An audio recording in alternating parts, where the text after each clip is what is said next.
Bonjour. J'ai toujours beaucoup de mal avec ce type d'engin qui est le micro.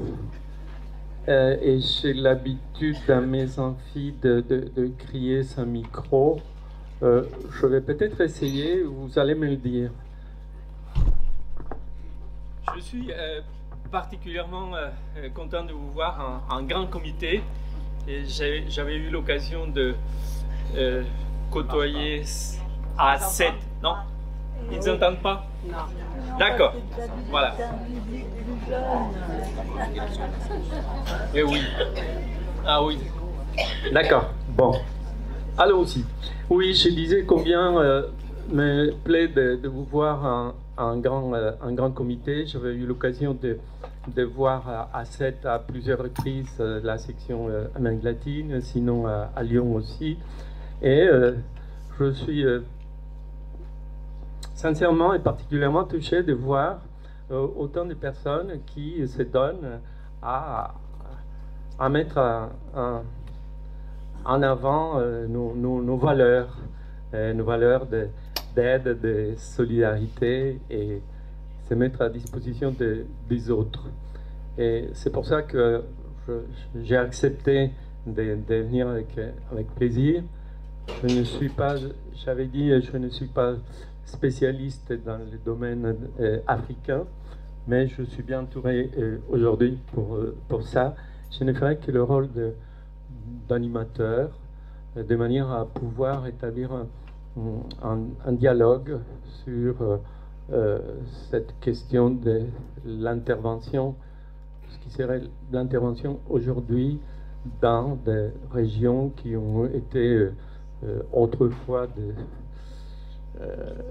colonies et qui ont participé à cette histoire de l'Empire et que aujourd'hui ils gardent une relation avec la France, avec les difficultés que cela signifie, avec un contexte qui est celui d'aujourd'hui, celui des grandes convulsions qui vit le monde, avec la difficulté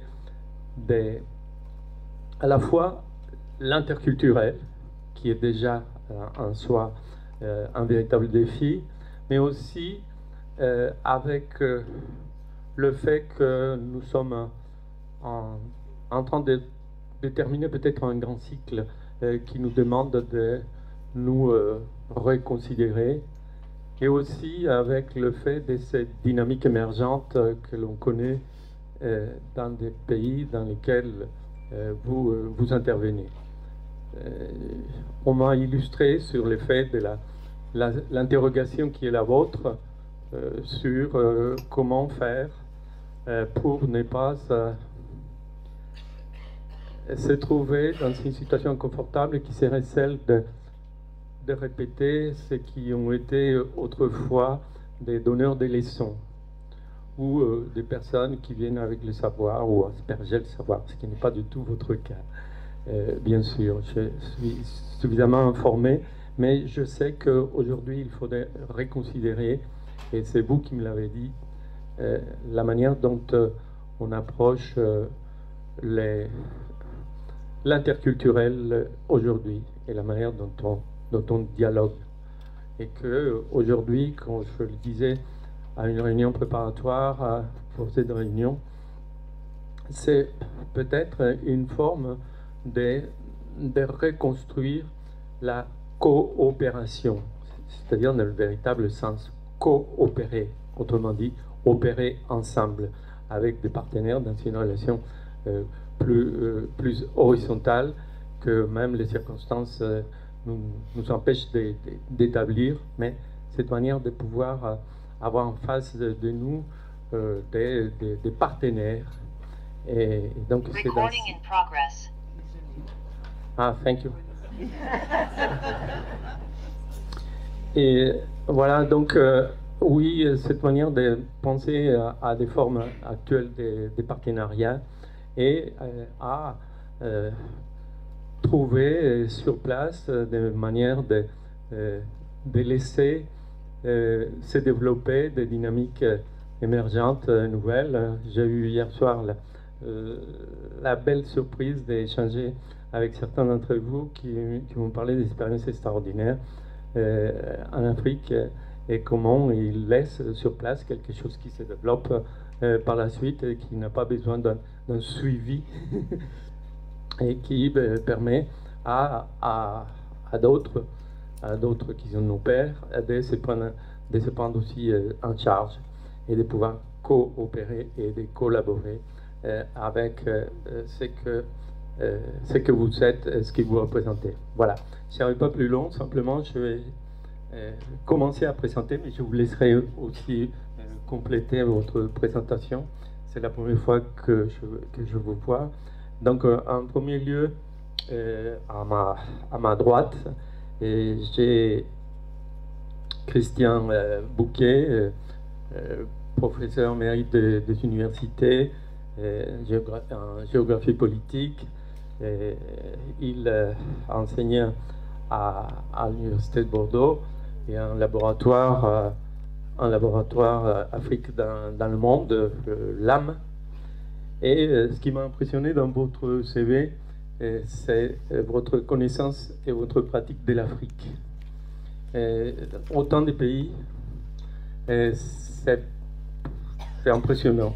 Et depuis toujours, vous avez été coopérant très tôt, et ensuite vous avez été professeur détaché, ensuite vous avez été diplomate, et c'est dans une dizaine de pays.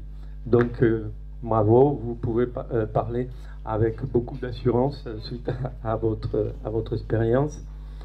Et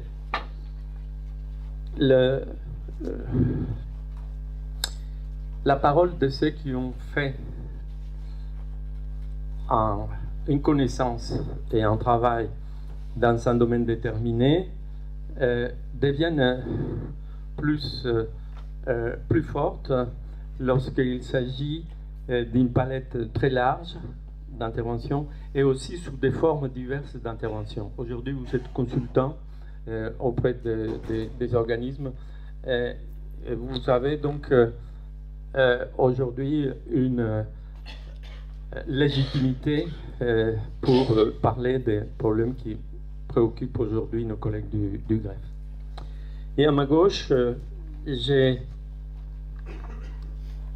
Excusez-moi, je l'ai que sous forme électronique. Aujourd'hui, donc Alpha Idibald, coordinateur, professeur à l'université générale Lansana Conté de Sonfonia, oui, c'est ça, donc à Conakry. Et lui, il a son expérience et sa particularité. Ce qui m'a intéressé dans votre CV, c'est cette manière d'incarner ce qui sont les générations montantes aujourd'hui.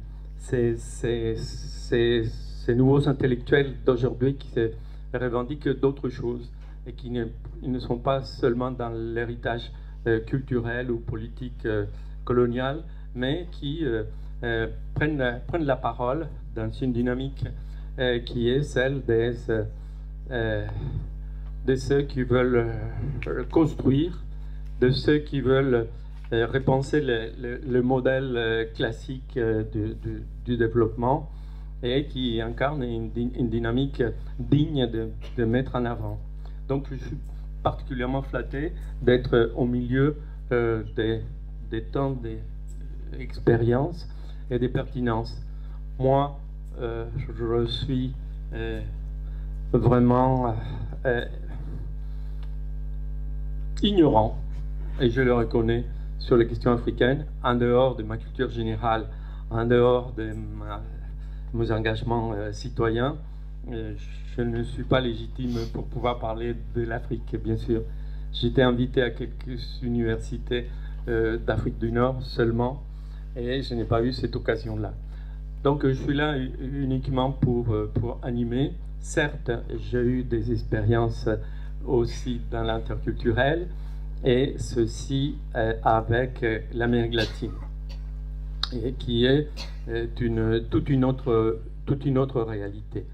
Mais dans mes engagements interculturels, j'ai eu l'occasion de m'apercevoir comment les thématiques de la rencontre de l'autre, de l'altérité et du travail en commun nous posent énormément de questions.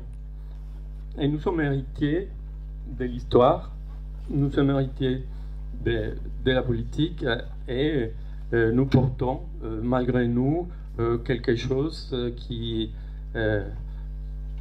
vient de nos ancêtres. Et que aujourd'hui, finalement, on doit, dans ce bouleversement, dans cette fin de période qui vit le monde, nous interroger pour inventer. Donc je considère que la crise qui vit le monde en ce moment est une occasion extraordinaire pour se repenser, pour réinventer et pour s'installer dans ce qui est que le devenir de ce qu'on a convenu d'appeler aujourd'hui les pays émergents. On ne les appelle plus les sous-développés, on ne les appelle pas le tiers-monde, on les appelle, on ne sait pas, on trouve des appellations, on a inventé le Sud, et puis après les grands Sud, on a même du mal à les placer, mais il y a cette réalité-là qui émerge, et peut-être ça nous rassure parfois lorsqu'on dit « Ah oui, c'est le Sud global ».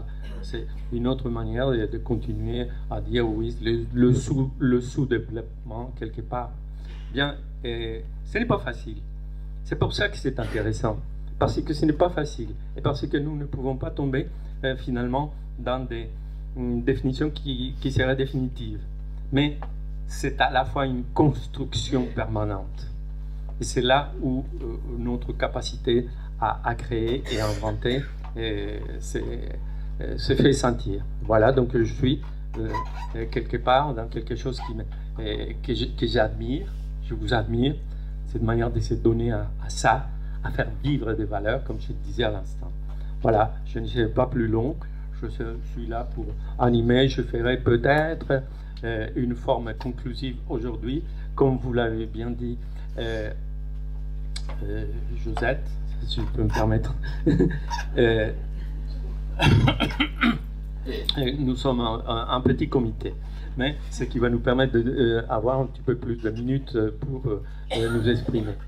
Voilà, donc je commence par donner la parole donc à Christian Bouquet, qui va nous faire un panorama large de la thématique.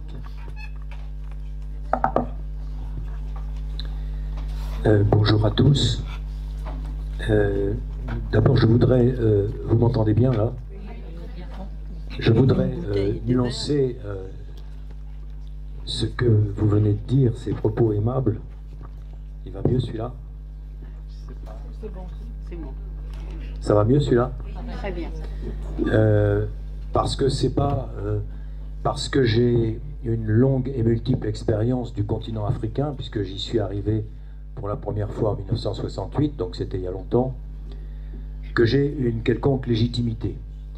J'irais même jusqu'à dire que plus je vieillis et plus je circule et plus je vis d'expériences nouvelles et moins j'ai de certitudes. Je vais donc rien vous apporter probablement, sinon encore plus de questions que vous n'en aviez en arrivant ici. Je voudrais remercier le greffe d'abord de m'avoir invité et de m'avoir soumis le sujet que j'ai compris comme ça, nos communs, vers une logique de partenariat équitable. Ma perception du sujet a été la suivante. Je vais partir d'une forme de malentendu. Le mot malentendu est un euphémisme qui vient de s'installer entre le continent africain, ou du moins un certain nombre de pays d'Afrique, et le nôtre, et la France, dans nos relations, débouchant sur une forme de sentiment anti-français qui peut évidemment impacter négativement les organisations de solidarité internationale comme la vôtre, au point que celle-ci envisage d'entreprendre une sorte d'introspection pour, le cas échéant, infléchir leurs pratiques. Voilà comment j'ai compris le sujet. Alors, si je suis hors sujet, c'est le moment de me le dire tout de suite, je vais m'arrêter. Mais vous ne me connaissez pas, je ne m'arrêterai pas comme ça. Je vais commencer par dire que nos relations, de toute manière, ont toujours été asymétriques et déséquilibrées. Nous étions toujours la main qui est au-dessus de celle qui reçoit, je crois. Certes, on n'est pas parvenu à faire oublier, et heureusement, que nous étions l'ancien colonisateur. On n'a pas fait oublier le colonialisme, on n'a pas éteint l'anticolonialisme dans les pays dans lesquels on intervient, on n'a sûrement pas effacé non plus la période d'exploitation des ressources naturelles, c'est ce qu'on appelle maintenant d'un mot qui est en train d'apparaître et qui vient d'Amérique latine d'ailleurs, et qui s'appelle l'extractivisme, hein, c'est-à-dire que nous avons exploité les ressources naturelles des pays colonisés et notamment des pays africains, mais depuis, disons, une quinzaine d'années, depuis les années 2000, l'État français semble s'être singularisé en apparaissant très souvent comme un donneur de leçons. Alors, donneur de leçons, on est dans notre cœur de métier. S'il y a un métier dans lequel on a donné des leçons, c'est bien le nôtre. On est enseignant, donc ça, c'est vraiment le sujet qui nous intéresse et dans lequel on se sent bien. On notera quand même que la France n'est pas le seul pays donneur de leçons. Mais quelles sont ces leçons, justement? Je vous invite à réfléchir avec moi aux leçons qu'on a pu donner sans y penser, sans vraiment imaginer qu'on était en train de proposer un modèle qui n'était pas forcément adapté. Et pour résumer, je dirais que ces leçons qu'on essaye de donner tournent autour d'un concept qui s'appelle l'universalisme. Ce qui signifie qu'on a pensé que certaines valeurs étaient universelles. Certaines valeurs étaient universelles. Et ces valeurs s'inscrivent dans un contexte où, en face de nous, on a un autre courant de pensée qu'on qualifiera de souverainiste, qui bat en brèche, en quelque sorte, l'idée selon laquelle il y a un certain nombre de valeurs qui sont universelles. Alors, le souverainisme prend en compte, c'est une sorte de repli identitaire, hein, on est bien placé pour en parler en France, hein, on en vit chaque jour quelques illustrations, une sorte de repli identitaire qui prendrait en compte les spécificités de chaque culture, et dans ce cas-là, et dans le cas particulier du continent africain, ou bien des autres pays du Sud, viserait à désoccidentaliser le monde. Je pense que jusqu'à présent, on est d'accord là-dessus. Je propose une définition de l'universalisme que je suis allé chercher là où il n'aurait pas fallu, c'est-à-dire chez les souverainistes. Je suis allé chez quelqu'un qui a été pendant très longtemps un ami à nous, hein, je dis un ami à nous parce que je pense que nous partageons, nous, les mêmes valeurs, qui était Michel Onfray. Voilà. Donc, dans la revue qui s'appelle Front Populaire, hein, que dirige Michel Onfray, on a un auteur qui s'appelle Jacques Ziegler, qui n'a rien à voir avec le Jean Ziegler qu'on a connu aussi de notre temps, et qui donne comme définition la suivante. L'universalisme est un concept occidental fossoyeur des souverainetés. Tout est dit là-dedans. Hein. Si vous étiez les étudiants de Sciences Po Bordeaux, je dirais allez-y, hein, prenez une feuille de papier et vous allez me traiter ce sujet. L'universalisme est un concept occidental fossoyeur des souverainetés. Et précisément, c'est bien cette définition qui est récupérée par un grand nombre de pays du Sud, qui se sont d'ailleurs regroupés et rebaptisés le Sud global, hein, pour justement ramener les populations vers cette forme de souverainisme fossoyeur, dont l'universalisme est le fossoyeur, parce que il y aurait des valeurs culturelle qui serait propre à certains groupes, d'où le repli identitaire dont je parlais tout à l'heure. Le Sud global, c'est quelque chose qui n'a pas de sens, hein, mais qui nous permet, parce que comme le disait tout à l'heure Guillermo, il n'a pas exactement dit comme ça, mais moi je vais le dire comme ça, comme nous ne savons pas trop changer les choses, nous changeons les mots. Alors on a abandonné le tiers-monde, on a abandonné les pays sous-développés, on parle du Sud global, ça nous donne bonne conscience, mais on n'a rien réglé pour autant. Donc le Sud global, on le retrouve aussi dans les BRICS, hein, ce fameux groupe qui est un groupe économique. Hein. BRICS, c'est Brésil, Russie, Inde, Chine et Afrique du Sud. Et finalement, je vois à vos visages que nous sommes de la même génération, on en revient presque à la tricontinentale. Vous vous souvenez de la tricontinentale des années 60, 1966, la tricontinentale est créée à Cuba, hein, et elle envisage de regrouper tous les pays qui, dans le cadre de la guerre froide, s'alignent en quelque sorte sur l'Union soviétique. Donc on a ce repli souverainiste qui est très visible dans le Sud global, bien sûr, mais qui est également très visible dans un certain nombre de pays d'Afrique, dont quelques-uns sont le lieu où vous intervenez de façon presque systématique, en particulier le Burkina Faso, hein, qui était vraiment l'endroit où il y avait le plus d'organisations de solidarité internationale, et le Burkina Faso, comme le Niger et le Mali, se sont regroupés au sein de l'Alliance des États du Sahel et se sont repliés réellement sur cette forme de souverainisme et de nationalisme qui rejette l'ancienne colonie, bien sûr, et qui rejette l'universalisme. Alors, là, je vais entrer dans le détail en prenant quelques exemples, 3 exemples, de valeurs universelles ou de concepts que l'on considère comme universels et qui sont contestés par ces pays, de manière à ce qu'on creuse un peu et qu'on voit ce qu'il y a derrière et qu'on en sorte éventuellement quelques enseignements pour infléchir notre pensée d'abord et nos pratiques ensuite. Il y aura d'abord le modèle démocratique, qui effectivement est contesté.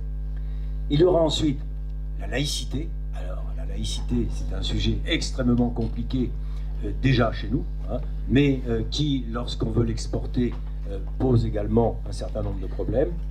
Et puis, 3e exemple et dernier, la place de la femme dans la société.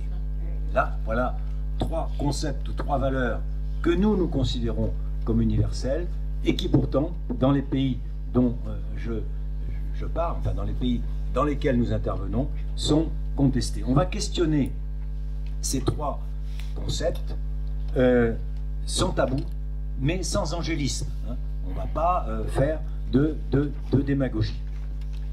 Le modèle démocratique d'abord. Alors, il est de plus en plus critiqué dans les anciennes colonies françaises. Je ne parle que de ce que je connais, hein, de ce que je connais le moins mal en tout cas, au point qu'on a souvent parlé à propos de la démocratie de rejet de la greffe.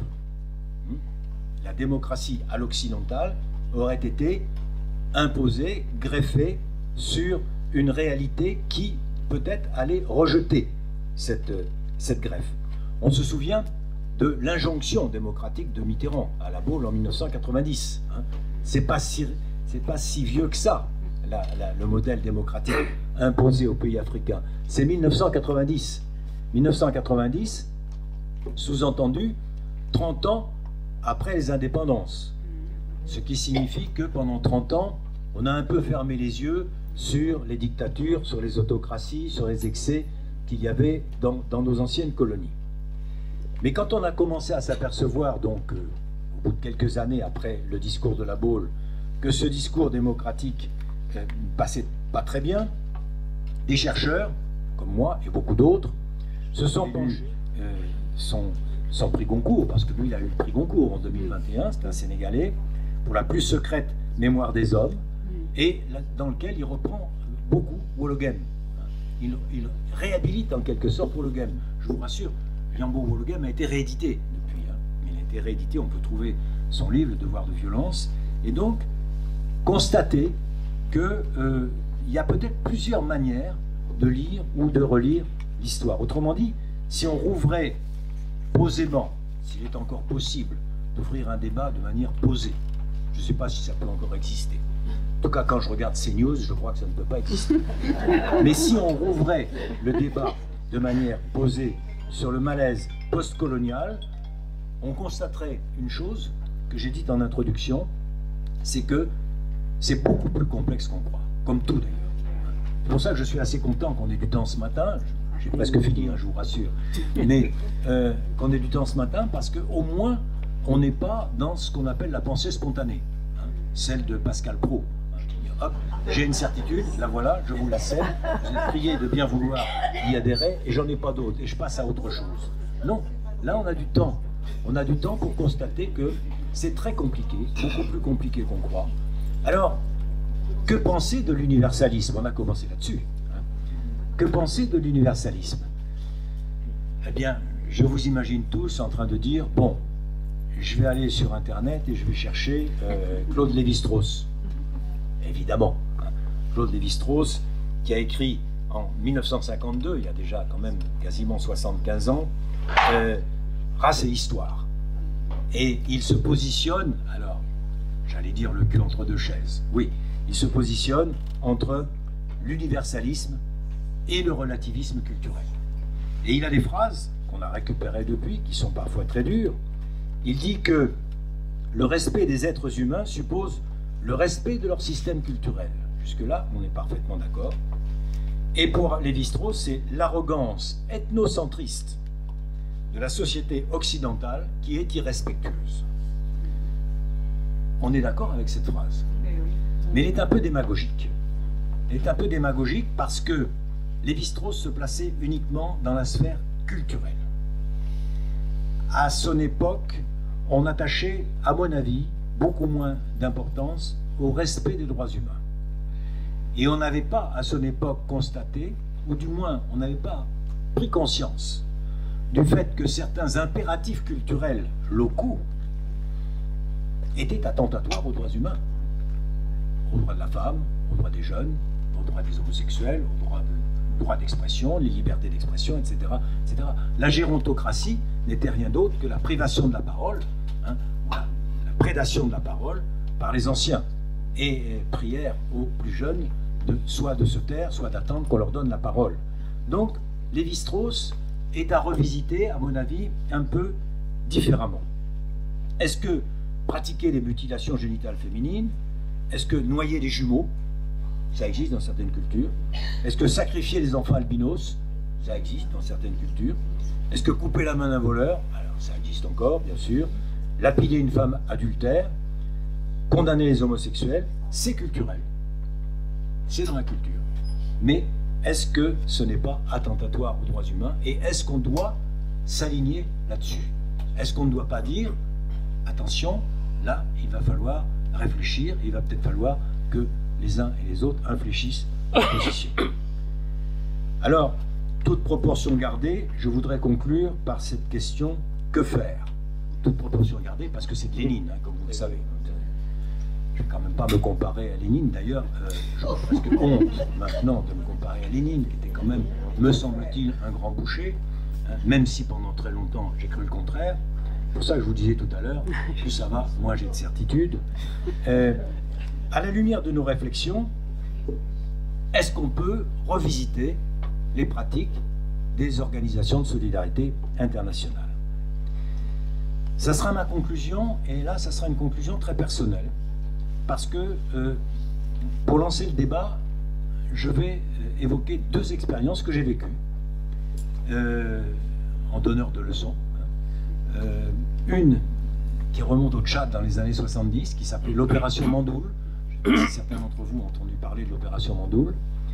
Et l'autre qui remonte à mes années de conseil culturel au Niger. L'opération Mandoul, c'est dans les années 70, à l'époque nous étions des centaines, j'étais coopérant moi-même au Tchad, des centaines de coopérants dans les établissements scolaires, tous les établissements scolaires, y compris les écoles primaires, et l'imagination était encore au pouvoir, il faut croire, puisqu'un groupe de coopérants de la région du Mandoul, dans le sud du Tchad, s'était dit, mais l'école primaire, qu'on est en train de décalquer la nôtre sur l'école tchadienne, ça va pas. On va faire les choses autrement. On va d'abord prendre les enfants, ils sont dans les villages, on va aller dans les villages, on va faire les écoles dans les villages. Ils vont rester à moitié enfants de cultivateurs ou d'éleveurs ou de pêcheurs, et puis nous, on va leur apprendre à minima le savoir lire, écrire, compter.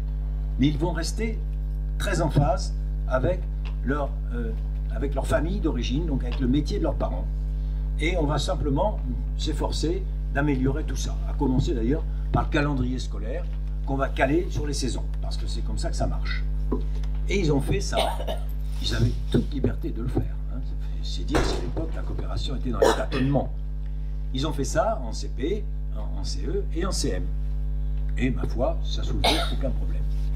Jusqu'au concours d'entrée en 6e, où là, nos pauvres enfants ont tous été collés.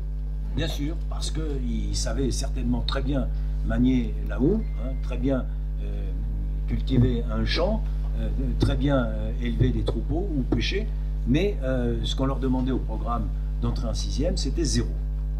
Et donc, fin de l'opération. Alors, vous êtes triste, hein?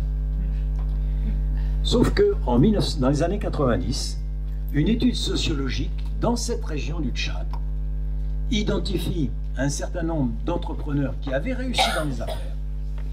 Et les sociologues chargés de cette enquête disent « c'est extraordinaire, tous ces gens-là étaient analphabètes ». Oui, ils sortaient tous de l'opération Mandoula. Vous voyez ce qui s'était passé?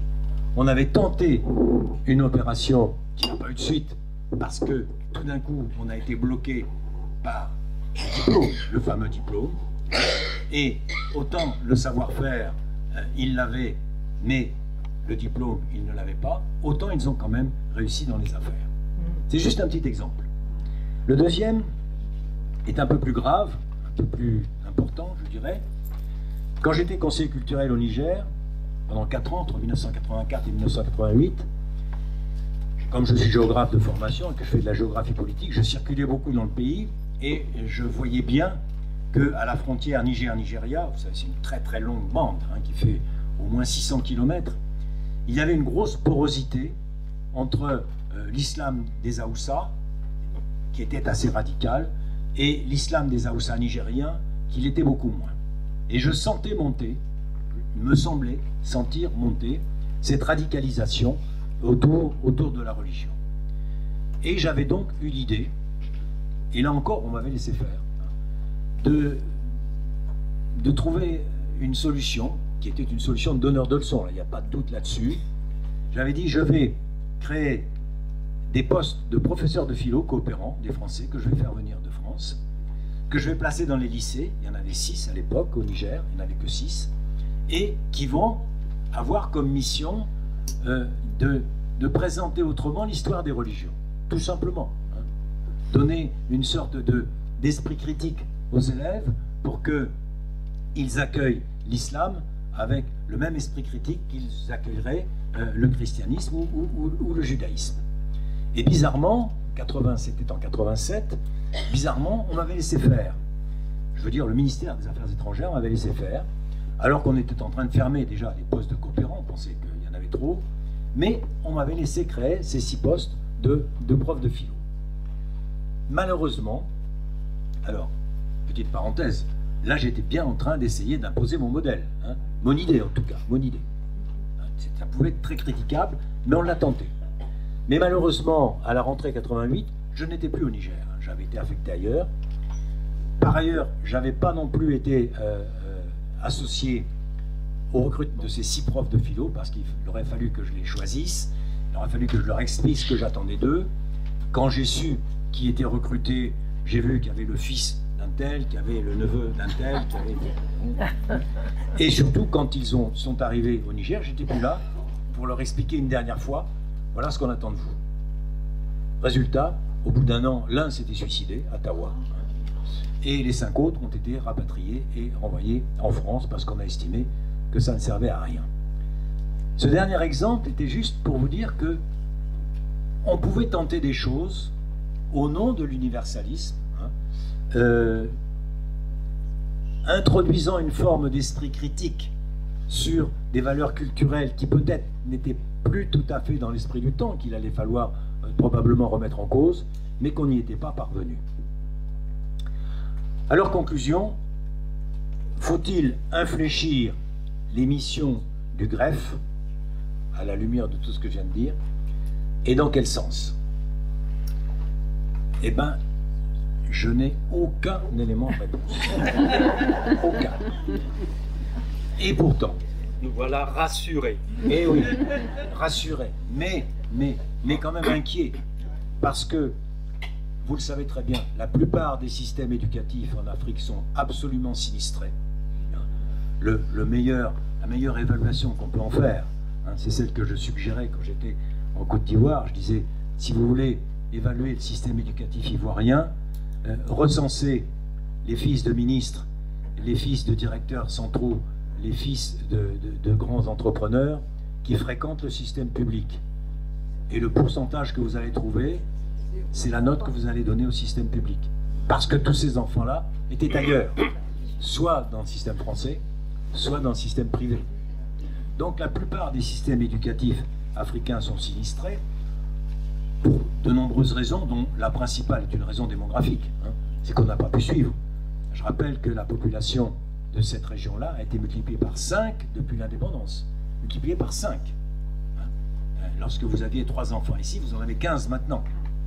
Donc, on n'a pas pu suivre le rythme démographique, et donc ces systèmes éducatifs sont sinistrés, et des millions d'enfants ne vont plus à l'école. En particulier au Burkina Faso, 80% du Burkina Faso, les écoles sont fermées. Au Niger, au Mali, je ne parle pas du Soudan, je ne parle pas de la Somalie, je ne parle pas de l'Est de la RD Congo. Là, les enfants ne vont plus à l'école. Donc, nous, enfin vous, greffe, groupe Éducation sans frontières, vous dites, bon d'accord, on ne va pas imposer l'universalisme, mais malgré tout, qu'est-ce qu'on va faire pour tous ces enfants? Alors faire quoi? Et, pour reprendre votre sujet, quelle logique ou nouvelle logique de partenariat équitable? Eh bien, je crois que maintenant, vous avez la parole.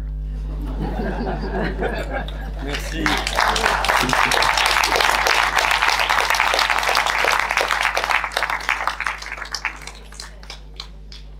Voilà, vous avez constaté, ça commence fort.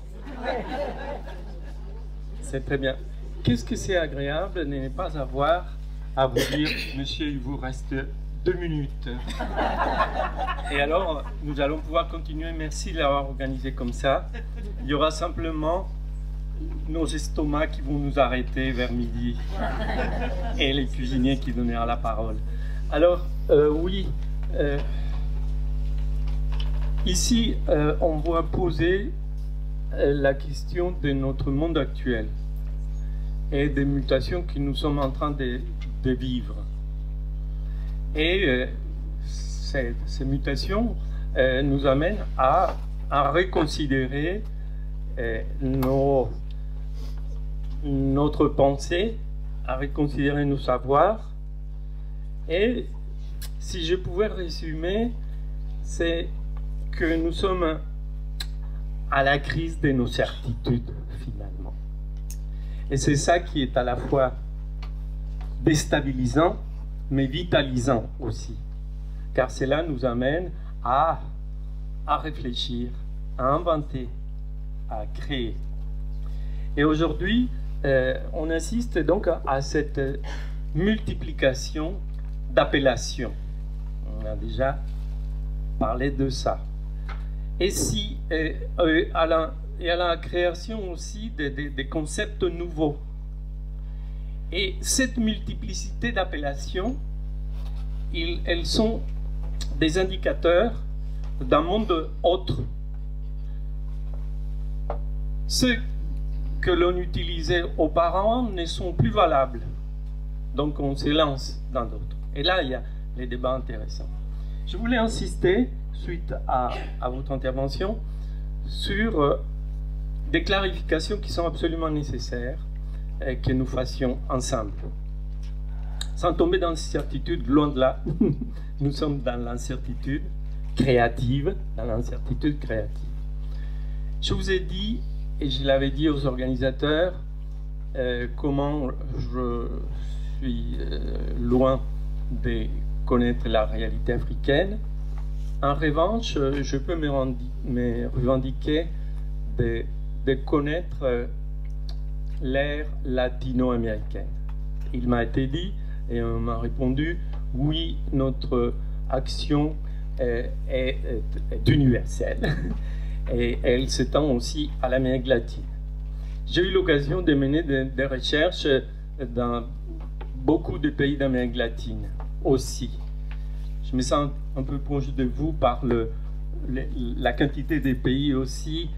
Autour de moi, à l'université, j'ai eu beaucoup de collègues qui latino-américanistes, mais en général spécialistes d'un pays, ou deux pays, ou une région. Mais l'Amérique latine, dans sa globalité, elle est difficile à définir. Déjà dans les années 70, Marcel Niedergang avait produit un bouquin qui s'appelle « Les 20 Amériques latines ».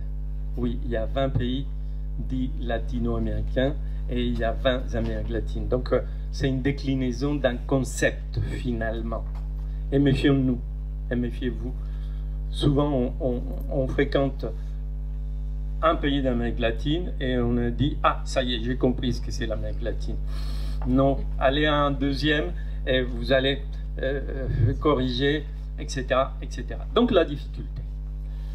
Je pense que si on s'intéresse, et on va faire, donc non pas un comparatif, mais je me sens un peu obligé de dire que l'ère latino-américaine, elle a une différence fondamentale avec les autres domaines dans lesquels, lieux dans lesquels vous intervenez. C'est que l'Amérique est le seul continent à ne pas exprimer, à ne pas éprouver une continuité culturelle. Oui, bon, je dis le seul continent, on pourrait penser à l'Australie aussi, d'accord. Mais dans les grands continents, l'Amérique a vécu ces bouleversements terribles de l'invasion européenne au XVe et surtout au XVIe et XVIIe siècle, qui a peuplé d'Européens, ces pays, qui a diminué de 90% la population locale et qui a repeuplé ces territoires. Les anglo-saxons sont arrivés plus tard, au XVIIe siècle, et ils ont peuplé ce qui restait, après les latins, le nord de l'Amérique. Et alors, nous avons face à nous une réalité latino-américaine qui, certes, qui sort d'un colonialisme qui a duré 3 siècles et qui a implanté l'Occident. Certes, souvent, un Occident métissé, certes, une population descendante des Européens, aussi partiellement métissée, à la différence des anglo-saxons, les latins, eux, ils se mélangeaient à des populations locales, voire à d'autres immigrants des forces comme la population africaine. Donc, c'est un continent composite, mais un continent qu'on a beaucoup de mal à situer et qui est un continent qui est dans l'Occident, et non pas en dehors de l'Occident. Il n'a pas cette revendication qui est possible en Asie ou en Afrique, de dire les colonialistes sont partis et la culture continue, touchée certes par la colonisation. Non, on est devant une autre réalité. Et je vais revenir au concept. On a parlé, et vous avez parlé de post-colonialisme et de décolonialisme. Et là, nous devons préciser les concepts pour être un peu plus clair et savoir de quoi nous parlons. Alors, la question postcoloniale et l'idée postcoloniale, elle est ancienne. Elle On peut même penser à quelques précurseurs comme Martí à Cuba. C'est la dénonciation, du colonialisme et les effets de la colonisation. Le décolonialisme est un autre concept. Le premier est plutôt anglo-saxon. Et le premier concerne des grands penseurs. On peut remonter à Hannah Arendt, mais aussi Gilles Deleuze, Derrida, Toni Negri, etc., etc. Oui, dans le décolonialisme, l'idée décoloniale est une idée beaucoup plus récente. Elle s'est développée énormément dans les années 60-70 du dernier siècle, je veux dire du 20e, bien sûr, et elle s'est développée, elle est née, et elle s'est développée en Amérique latine, par des penseurs latino-américains, non pas par des penseurs anglo-saxons ni européens, mais latino-américains. C'est ainsi en Argentine, Enrique Dussel, Aníbal Quijano au Pérou, ou Santiago Castro Gómez en Colombie. Voilà des penseurs d'une autre idée qui, eux, ils sont appelés décoloniales et qui est non pas une dénonciation des effets du colonialisme, mais une déconstruction du colonialisme. Et ce qui est intéressant, c'est de s'apercevoir que ce ne sont pas ceux qui ont été victimes du colonialisme qui construisent ces concepts-là, mais des descendants des envahisseurs et des latino-américains en toute légitimité. Car la population d'origine, elle a été réduite en Amérique anglo-saxonne et en Amérique latine à une minorité exclue, opprimée, et qui n'a pas le droit à la parole. Bien que beaucoup de mouvements existent et qui se développent avec beaucoup de force, cette population-là, elle croît, et elle croît beaucoup plus vite que le reste de la population en Amérique latine, mais elle reste toujours des populations opprimées, minoritaires. Il y a des pays en Amérique latine qui n'ont pas un seul survivant de la période avant les Européens. Ça existe. Et là où ils sont majoritaires, c'est dans 3 pays en Amérique latine, grosso modo en Bolivie, au Pérou et au Guatemala. Et ensuite viennent le Mexique, etc. Mais sinon, pour le reste, nous sommes à cette autre réalité, disons, occidentale. Et lorsque j'ai dit que la pensée décoloniale est différente et elle est une déconstruction, c'est le fait d'établir une démarche qui déplace d'abord les limites de nos sciences sociales. Elles sont pluridisciplinaires. C'est une pensée pluridisciplinaire, ce qui est aussi une tendance d'aujourd'hui. Nos disciplines sont un peu à l'étroit, et on le montre, et on le voit, et on le sent. Regardez, je ne sais pas, les 3 derniers prix Nobel d'économie ou 3 prix Nobel d'économie récents, et ils sont plus sociologues, géographes, anthropologues, mais bien sûr aussi économistes, et ainsi de suite dans les autres sciences sociales. Donc là, il y a ce premier aspect de cette pensée décoloniale, et ensuite aussi ce qu'on appelle l'intersectionnalité, c'est-à-dire que l'on parle des problèmes qui sont cumulatifs et qui viennent s'ajouter les uns aux autres. Et que, pour résumer, lorsqu'on dit décolonial, c'est une manière de penser que finalement ne fait que reproduire la pensée coloniale. On continue par d'autres formes à régner sur les autres d'avant la colonie.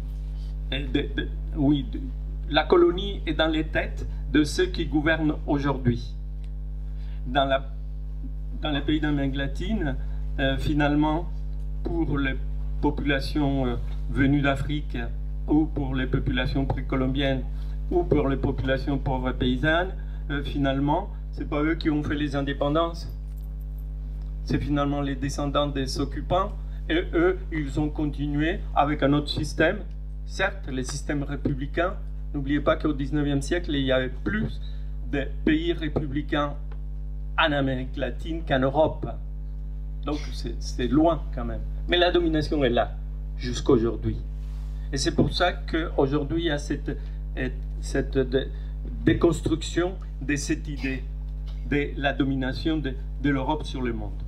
Et pour terminer, simplement, ce qui évoque ce que vous avez dit, c'est cette domination qui est bien plus lointaine que la colonisation et qui est notre mentalité chrétienne.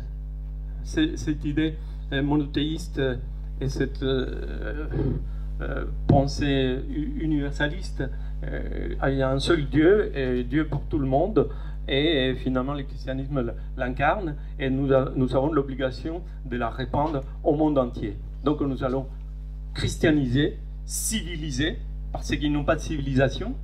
La civilisation est celle qui porte le christianisme et le seul Dieu, n'est-ce pas? Un seul Dieu. Et c'est comme ça qu'on a entrepris les colonisations en Amérique, au moment de la première mondialisation, au moment de Christophe Colomb. Oui, à ce moment-là, à partir de ce moment-là, on a répandu un mode de pensée, on a répandu une religion. Vous avez parfaitement raison d'insister sur la question de la religion. Donc, ces systèmes-là qu'on a répandus, on a par la suite continué sous d'autres formes en répandant un système économique, n'est-ce pas, qui est le seul valable et le seul développé et le seul intéressant pour ces populations-là. Donc, cette domination est lointaine, et elle se continue, elle se perpétue, elle se transforme. Aujourd'hui, nous avons le moment dans lequel ils apparaissent des dynamiques émergentes dans ces pays, et des populations qui se revendiquent autrement, et vous l'avez dit avec grande précision, la manière dont se trouve aujourd'hui contester nos certitudes et nos valeurs. Et c'est en quoi nous allons avoir le plaisir d'entendre notre collègue, excuse-moi, j'oublie votre nom, Alpha, c'est la première fois, Alpha, pardon, c'est facile, c'est le début de tout.